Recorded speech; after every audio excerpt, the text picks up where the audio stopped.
గడపన నీతో గంటల కొద్దీ అయ్ బాబాయ్ ఆ తర్వాత ఏమైపోద్ది?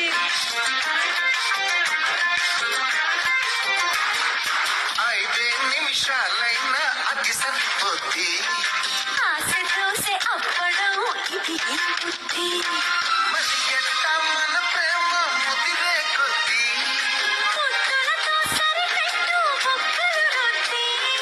తర్వాత ఏమైనా నా పూచి కాదని చెబుతున్నా పల్లలు కొద్దీ. చుంచుమోయో చుంచుమోయో ప్రేమిస్తేనే